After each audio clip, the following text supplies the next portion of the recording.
And we are finishing our presentation quoting Rem Koolhaas, who affirms that the data center is now becoming one of our most significant cultural typologies, and that the fact that retrieving and sharing data and information can be a step towards innovation.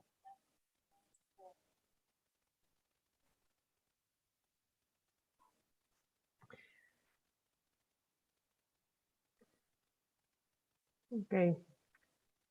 Thank you, Raquel. Suppose I'm pronouncing good your name. And we're gonna finalize with this third paper. Let me know if you have any problem with the sound again. Hello and welcome. My name is İnanç Şencan. This is a presentation of the scientific research project studying Istanbul Technical University in collaboration with Associate Professor Dr. Sema Alacam and Professor Dr. Sinan Şener. In this project, we follow the lo-fi prototyping process with many iterations and experimentations to create a 3D printer that can print spherical objects in an efficient way. These two images are our early visions about how it's supposed to come together and work. Fused deposition modeling is a process of extruding semi-liquid material through a moving nozzle. Three most used types of FDM printers are Cartesian, Delta, and Polar type. All three of these use a Euclidean coordinate system with X, Y, and Z axis.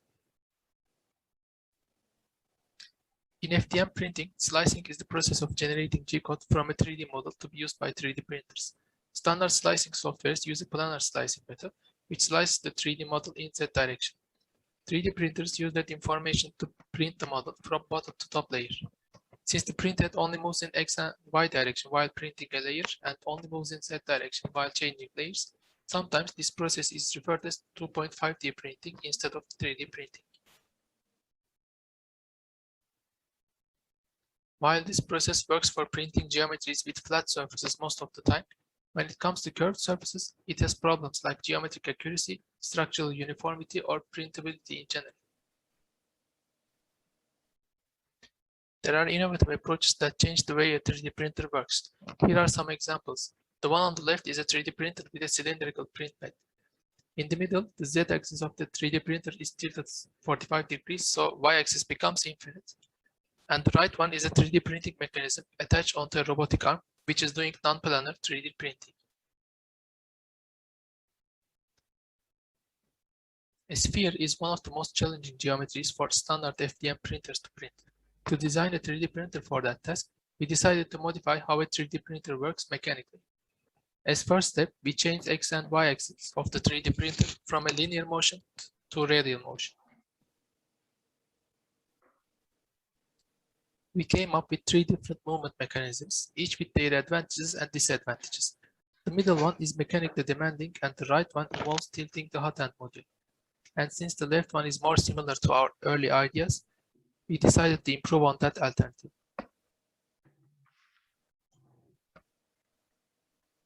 In prototyping phase, we designed 3D parts and printed them. Some parts like number 1 and 2 is kept with little improvements, while there were some major design changes like flipping whole structure upside down between step 4 and 5. X, Y, and Z movement axes are designed as separate modules. Each have their assembly methods, which you can see in the picture.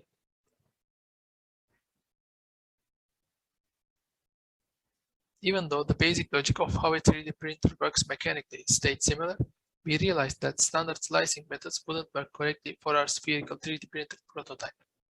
So we created a slicing algorithm in Grasshopper that can do the slicing and generate a G-code file. This is the image of our first 3D model of the spherical 3D printer and its prototype side by side. We decided to use the electronic parts of an already existing 3D printer to reduce the complexity of the project early on, so we can focus on optimizing the mechanics of the 3D printer.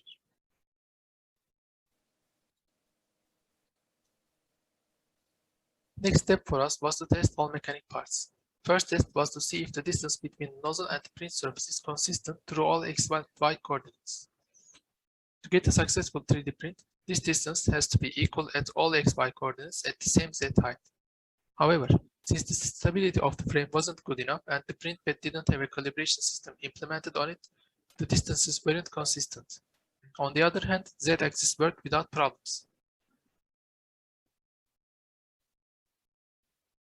Even though we couldn't get a successful 3D print on a sphere, we learned a lot by prototyping. First problem we are planning to address is the calibration issue. Y-axis module being moved by X-axis module means that there are two centers of rotations that needs to be stationary, which is hard to calibrate. In our earlier conceptual diagrams, we didn't go with number 3 because it had a moving hot end concept which rotates the hot end and we thought it might be a problem. But now we realized in that model, X and Y axis are separate items and therefore can be calibrated individually, which might help for our previous problem. Also, we have seen examples that make non-vertical hot ends work, which gave us hope. And these are the references we have used for this paper. Hope you enjoyed the presentation. Thank you for listening. Thank you. Thank you very much. I think the three of the articles are really important for this appreciation of the local culture. So the first thing I want to do is to open the discussion. Of course, you can talk about specifically about your project, but I think a good beginning for a discussion is to make questions. So I want to ask you, and we can do it in the same order that we heard the presentations. For example, we can start with Berfin. The question would be, I think, what do you understand by local culture? I mean, with what other aspects of the local culture is related? For example, I don't know, in the past, the term local was associated with, for example, tradition or resources or even religion or, I don't know, techniques, etc. So what do you understand personally after this research project about local culture? Berfin, please. Yeah, so for me, for my research, it was about more like traditional fabrication methods. That's why I focus on weaving. I'm from Turkey, and in my city, Bursa, there's a huge textile production going on. So we have seen like textile production since in the history, like women weaving like silk textiles and stuff. So like it was very inspiring for me. And that's why I wanted to combine the traditional fabrication with some digital fabrication that is going on right now. Okay, and what about you, Raquel? I don't know if your co-designer, co-researcher is with you right now, but you can start. Yeah, no, I'm representing the team, and you're saying my name correctly. Okay, go ahead, Raquel. Thank you. Your question is interesting, especially because we are in a digital environment. So the idea of what is local is very broadened today. So the boundaries are not that well defined. But for me, and the way I understand it, local culture is very, especially for my research, local culture is very connected with the knowledge that one local has. And also it's very connected with the economy system that is more active, the possibilities it enables, of course, and the social interactions that the place has. So we as architects or as spatial practitioners, we should try to enhance the better possibilities that the space is offering us. So that can change within the same city also. So you can have many locals in one local also. So I think it's a matter of looking to the assets that each space or each project can have. So I think Locan can be very diverse even within the same space. And it's today with the possibilities of connecting knowledge from one place to another, it's also very broadening. So we buy bananas from other countries. So our network is so diverse that I think it's very vast. But for sure, I would connect it with the social interactions that happen in a place. What can we do to enhance the better ones and to offer more diverse urban systems also? And how to enhance the good politics and the good economic practices of the place. Yeah, good Thank answer. And I don't know if I'm pronouncing good Inans or Inans. Sorry if I'm wrong. And I think you're sharing you share the research with Sema. Yes. So go ahead, please. We've done our research on custom 3D printing processes. So the projects I've referenced are sparked on one question each, like, why am I using too much support material on my prints, or why can't I print longer models, etc. And our research started from why can't we 3D print spheres effectively? So that's the thing we done our research on. We've done a lot of prototyping and research, design, and start over again, like in a loop, and lots of iterations, and we are still working on it. So the main thing to focus is on custom 3D printing processes.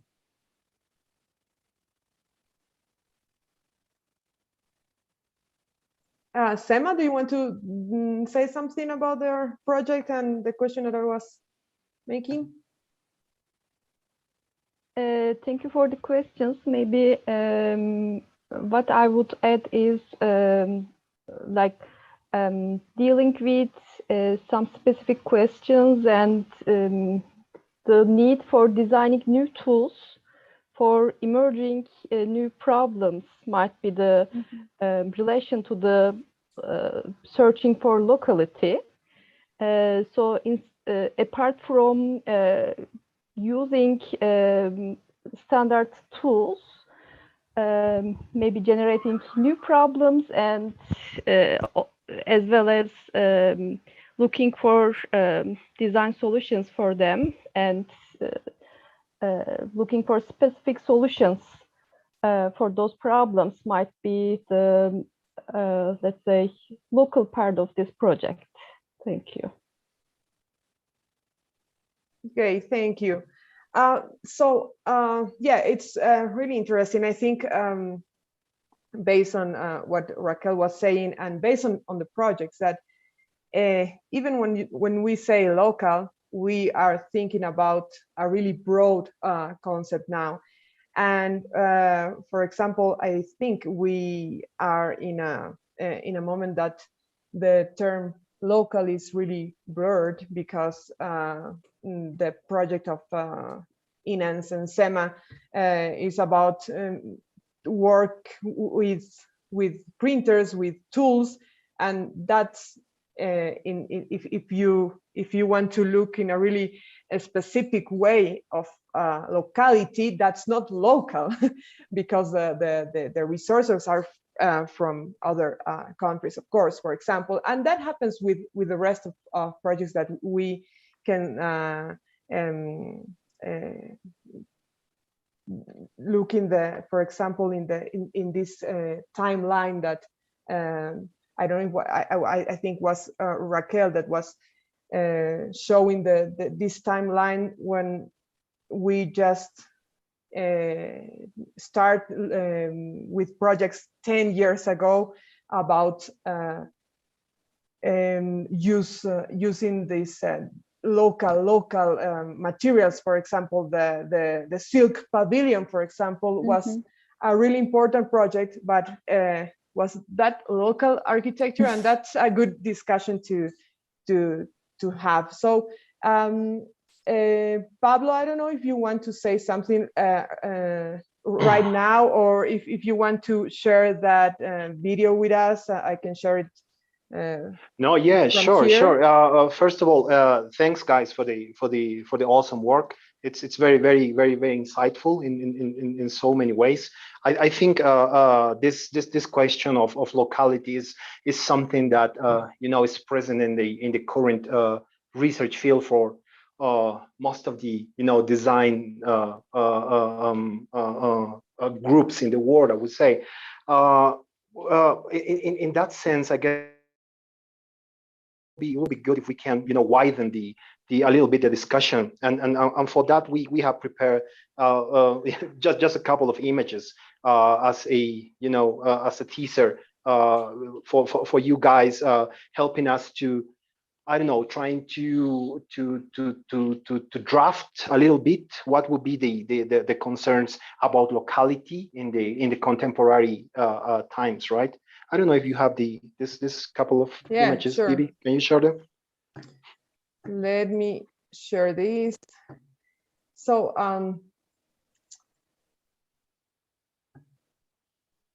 I think I have it here in this one. Okay. Just go full screen. Yeah, as I was saying, you obviously are fully aware, guys, about this, but this concept of critical regionalism, for example, coined by Kenneth Frampton in the 1983, I believe it was. So it was this first intention to to bring locality into the architectural discourse. I mean, besides the traditional way of constructing or designing, right? But putting this into the into the academic world in a way. But it was obviously it was only related to the way that the buildings, for example, should be negotiating with local climate, and then wind, access to sun, and also geography of the site, and so on. That was the the concentration of part for this concept in a way. But today, with the addition of the new ways of designing that we have available, as you said, tools and computation power and so on, it's I believe this concept of critical regionalism is still valid, but we need somehow to update it to the current way to do things, and for that we're trying, and of course this is to open the debate and chat about that. We want to propose like three areas of new ways where this locality can be translated and understood as a new term. If you go to the next one, Bibi, please. Sure. For example, one of these areas could be the materiality, right? Most of your papers touch this tangentially, or is as a core subject of your research. But I find this amazing, because this has nothing to do with climate or with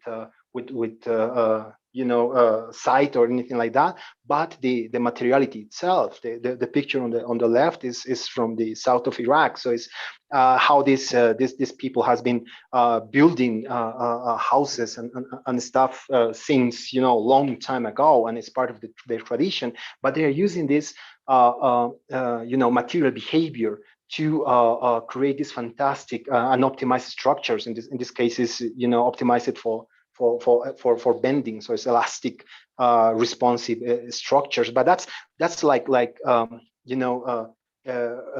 in the DNA of the way that these people design, and most of the times is not about an academic concept. It is a traditional one, and in the same manner, we've got the picture on the right is materiality, but it's people that create these boats in the Titicaca Lake in Peru and Bolivia, and they are using also this wisdom in the way that they are weaving the local plants to create this very responsive and high strength structure and forms.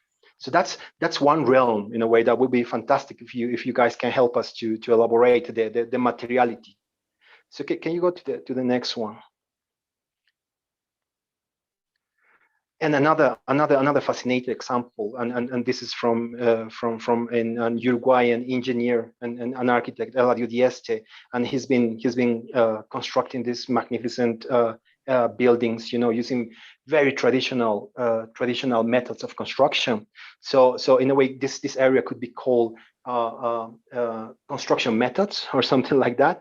How can we employ local construction methods to inform more advanced I don't know, computational design workflows, for example. But in this example, Eladio Dieste used this enormous, wooden substructures to create the rolled surface to have this brick walls easily constructed. So that's another fascinating aspect. It's nothing to do about climate or site, but it's informed by local construction methods. That could be another interesting area to explore.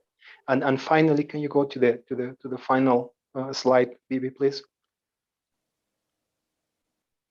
And this, I believe it was Raquel, the one that mentioned that this idea of locality should be, completely linked to economical factors, and I totally agree on that.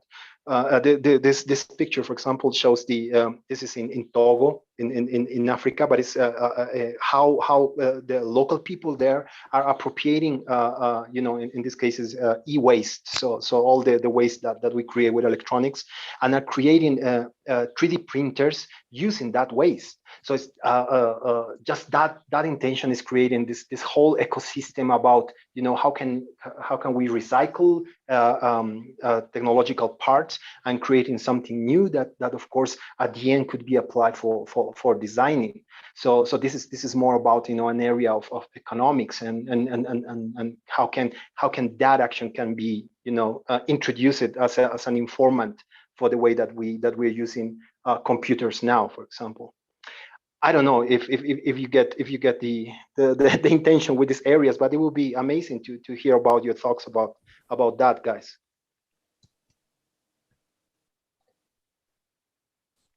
I can see if you raise your hand or something, but please let me know if you want to say something. Patricia, if I'm not wrong, I knew you in Uruguay. Maybe. Am I okay? Hi, Patricia. It's so good to see you. Hi. I just wanted to add something about local and global, because it's not only about construction methods and techniques, but also of the ways of using our everyday objects and also of the ways of living. We don't live in the same way, and we don't inhabit our space in the same way in a big city, in a small town, and in Western cultures or Eastern cultures. So that is an issue for design, despite the construction methods or the materials used. I think we should not forget that. Yeah, totally agree. That's a good point, definitely. First, we are designers, and then we use our tools.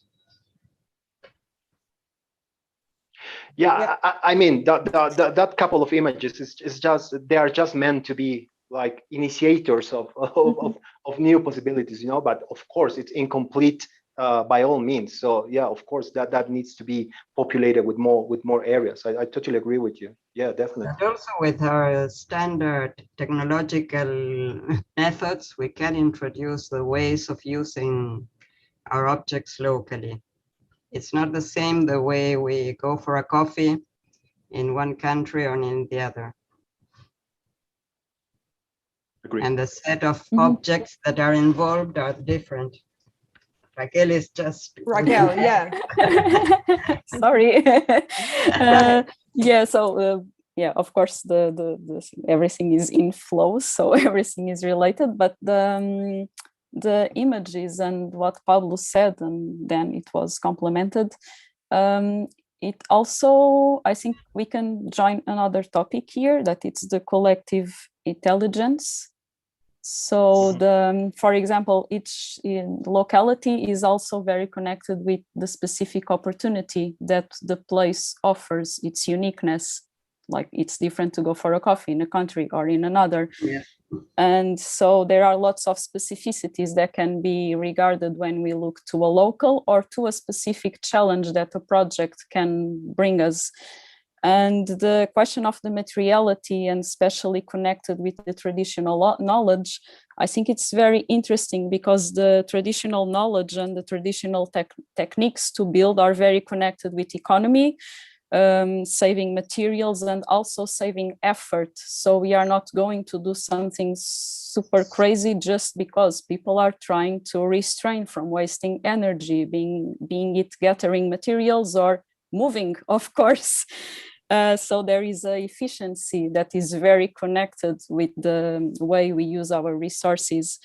And this was done by practice and research. So research by doing, research by building with the ends. So the importance of the collective intelligence, I think it's also very important to define local. And it's also very interesting when projects can be open, of course, and there is participation. It's also a big topic, even though it's not being explored directly. But I think it's also an important step to define a better locality, maybe. What is the collective intelligence that we can activate or develop, and that can even create a new culture for that place. Yeah, that's actually an interesting point. But let me ask you this: are you defining this collective intelligence also in the basis of locality? I mean, if you have a project, I mean, of a house, and you have a couple of architects in Latin America, they will react based on a collective intelligence with their sensibility from us Latin Americans, different from, I don't know, Nordic architectures. I'm not you know making a distinction. Yeah, I don't want to do that. Or your proposition is more like a global, you know, collective I think it's global because I have references from all over the world, and I get enthusiastic about topics that are being explored in so many different countries, that of course my body of knowledge is not local. It's whatever I can grab, whatever I can grasp. So I think we are all overwhelmed with images from all over the world. We might not be experts, but we have access to very different references and knowledges, even if it's just recipes for cooking. My knowledge in cooking is not local at all, it's global. Am I freezing? No. Okay, sorry. Yeah, we kind of lost you for a little bit. Okay, if it happens again, I will move in my house. But yeah, that's my answer to your question. Is like, I cannot define local by being super local, because most of us have connection with lots of references and other parts of the world, and of course we learn from it. So an experience that is being done in other part of the world can answer my problem here in Portugal, for example. And that happens with, like, seeds fly to other countries and they strive there. So that happens with ideas, of course. Awesome. Thank you. I don't know if go ahead. No, I'm just thinking. So if we use a traditional technique, for example, but we do that using a material from abroad, we are still doing or proposing something local, right? And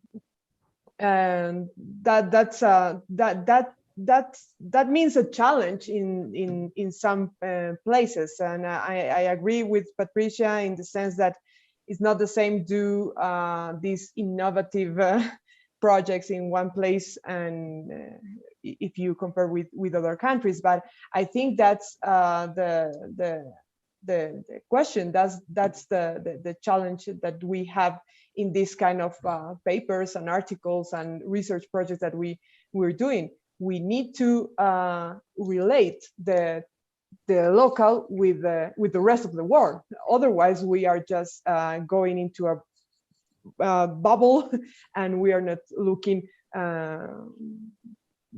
anything else than a local in the really I don't know, traditional way of see things. I don't know if you agree. For example, the third project that we saw of these printers. I don't know if you have a comment about this, Inans or Sema.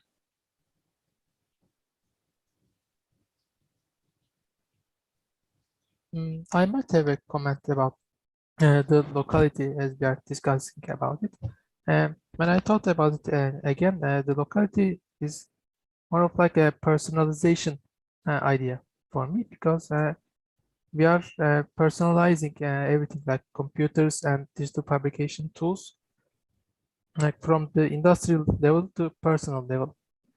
Like 30 years ago, 3D printers were like very industrial, but right now I can afford them in my house, like as you can see right here. So I am using them, but everyone is using the same 3D printers for now, in the same process. But if I have a different need from the 3D printer, like if I want to use a local material or something similar, I need to modify it. Like I need to customize the process, which is what I'm doing, what we have been doing in our project. Maybe the localization idea needs to be changed in the digital era. Yeah. Sema, I think you want to say something? Actually, I agree with Inanç. He already mentioned a few important issues. Maybe the concept of local is limited to respond to all the emerging and new situations in digital era. Maybe we need to expand the meaning, or we need other point of views, but I could add. For example, the geometry is universal, and it can be applied without the context. It can be applied to many different problems, changing, varying from a concrete to abstract levels. On the other hand, we are the ones who will interpret the geometry or adapt it, expand it to new situations. So, like, for example, regarding the geometry, knowledge of geometry, it is difficult to talk about the locality. Maybe in digital area, we need further concepts, but I don't have direct answer right now. But a really good point to think about, maybe in the further years as well. Thank you for this question. Berfin, go ahead, please. Okay, so I believe we started going back to use of local materials to reduce the amount of carbon print when we construct the architectural projects.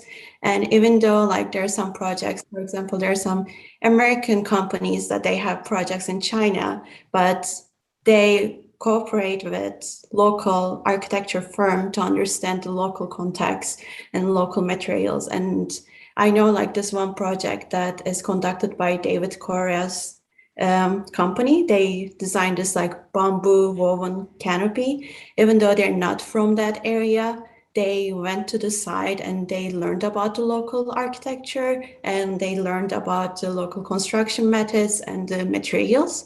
And that's how they implement it. And right now, even though we have digital advancements, I think it's just a support that what we learned from local architecture, and we started to just like combine this two. And I feel like the future of architecture is very promising because of that. Thank you. Well, I want to ask, we are almost on time to do one more question, but I want to ask each of you how far you want, this your desire, or how far the work demands right now to go from now. I mean, from to each one of the projects you presented today. What else do you have plans to go forward with the research? It's a finished project. I think it's never finished, but do you have any plans to go ahead? We can go on the same order that we presented. So Berfin, if you want to start, please. Yeah, I would like to implement the knowledge that I gained from this research to a bigger scale. So I'm right now investigating 3D printing on a larger textile surface to create a building skin, potentially. It's just like the beginning of the research right now, but I believe the research that I presented today has created a nice base for my future research. Great. Raquel? Yes, so this project is in the very beginning, but the overall goal is to, well, a personal goal is to be able to work with hybridization in between the artificial and the natural systems, so rewilding cities or urban spaces. And I think it would be very nice if I can have an outcome of public policies also.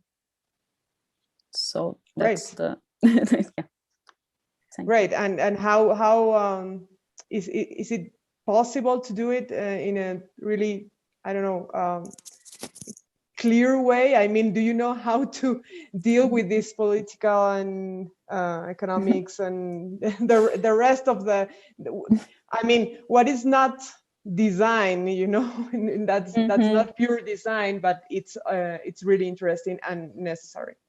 Yeah, well, I'm still I'm learning and I'm starting, so I don't have a method to do it. But I think the answers and understanding what kind of hybridities and what kind of transdisciplinarities are creating better spaces that are giving better answers to urban problems, I think it can be very interesting to create more diverse urban public spaces. So I think that's how I think it can be connected, and it can enhance public policies to restrain cities from always having the same kind of public spaces, or try to convert cities in productive spaces. And if we can map the good examples of hybridity and transdisciplinarity, what it brings to the practice, I think it can be very interesting to have multiple perspectives in city planning.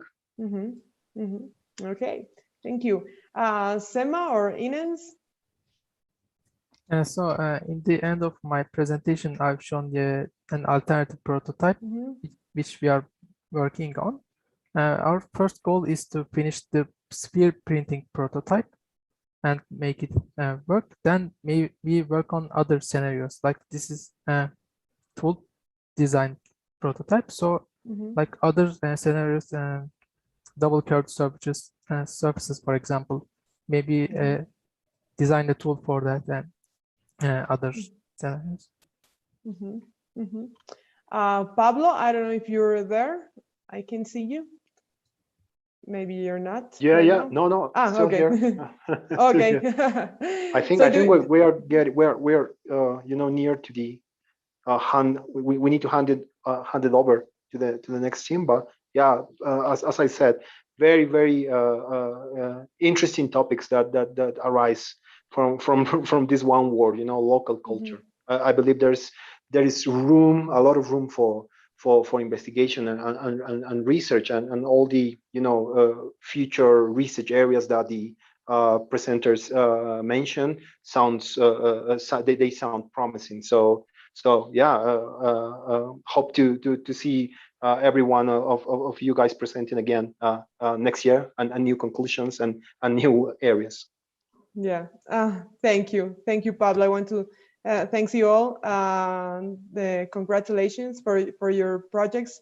I agree with Pablo. This is a really big subject to discuss and to work on it. And I think this is the place. This is the best way to go ahead and see projects, discuss about the subject, and share our ideas with people who are doing things, interesting things. So thank you very much. Congratulations again. I invite you to keep attached to the program. There's another and rooms with article presentations, and tonight we have the keynote with Greg Lynn, and tomorrow the last day of the Congress. So thank you so much. Thank you, Pablo, for sharing with me this session, and thank you all. Bye bye. Thank you. Thank you. Bye bye. Bye.